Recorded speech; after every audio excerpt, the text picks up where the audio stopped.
પશ્ચિમ એશિયામાં શરૂ થયેલું ઈરાન યુદ્ધ કે જેના કારણે આપણા ભારત પર ઉર્જા સંકટને લઈને વાદળો ઘેરાયા છે.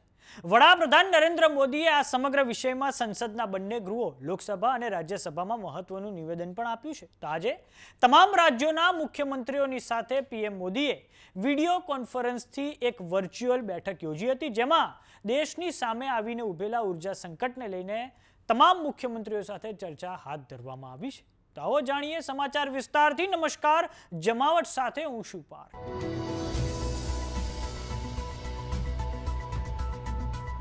ઈરાન યુદ્ધ તેની ભયાનકતાની તમામ સીમાઓ વટાવી રહ્યું છે, ત્યારે ભારતની ક્રૂડ ઓઇલની અને એલપીજીની સપ્લાય ચેઇન પર ખૂબ મોટું જોખમ ઊભું થયું છે. તો હવે પશ્ચિમ એશિયામાં ચાલી રહેલા યુદ્ધને લઈને તમામ રાજ્યોના મુખ્યમંત્રીઓની સાથે વિડીયો કોન્ફરન્સિંગથી એક બેઠક વડાપ્રધાન નરેન્દ્ર મોદી દ્વારા કરવામાં આવી હતી, જેમાં રાજ્યોની તૈયારીને લઈને પીએમ મોદી દ્વારા સમીક્ષા પણ હાથ ધરવામાં આવી છે. જોકે આ બેઠકમાં પશ્ચિમ બંગાળ, આસામ, પુદુચેરી, કેરળમ અને તમિલનાડુના મુખ્યમંત્રીઓ નહોતા જોડાયા, કેમ કે આ રાજ્યોમાં આગામી વિધાનસભાની ચૂંટણીઓને લઈને આચારસંહિતા અમલમાં છે. તેના કારણે તેમની જગ્યાએ આ રાજ્યોના મુખ્ય સચિવો આ વર્ચ્યુઅલ બેઠકમાં જોડાયા હતા. તો આ પહેલા કેન્દ્ર સરકાર દ્વારા સર્વપક્ષીય બેઠક આ અઠવાડિયાની શરૂઆતમાં બોલાવવામાં આવી હતી અને સંસદના બંને ગૃહોમાં પણ વડાપ્રધાન નરેન્દ્ર મોદીએ પશ્ચિમ એશિયામાં ચાલી રહેલા યુદ્ધ પર મહત્વનું નિવેદન આપ્યું હતું.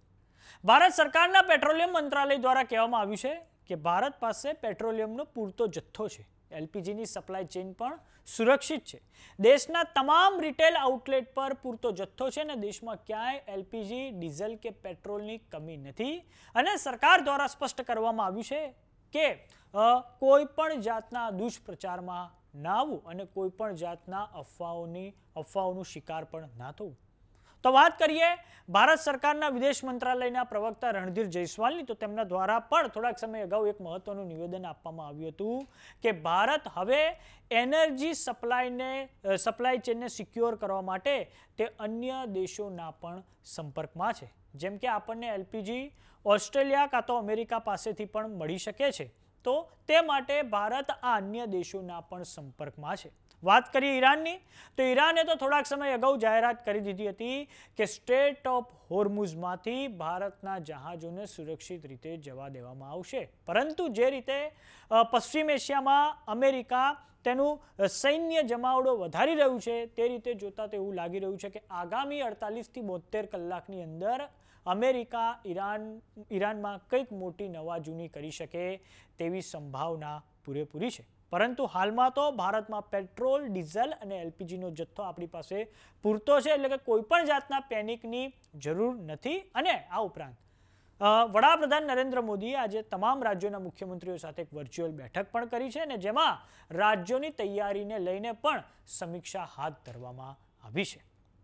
તો સમાચારોમાં અત્યારે બસ આટલું. જોતા રહો જમાવટ. જો તમે અમને યુટ્યુબ પર જોઈ રહ્યા તો સબસ્ક્રાઇબ કરો, જો તમે અમને ફેસબુક પર જોઈ રહ્યા તો ફોલો કરો. સાથે જ અમારી વોટ્સએપ ચેનલ આવી ગઈ છે, જોઈન કરવાનું ના ભૂલતા. નમસ્કાર.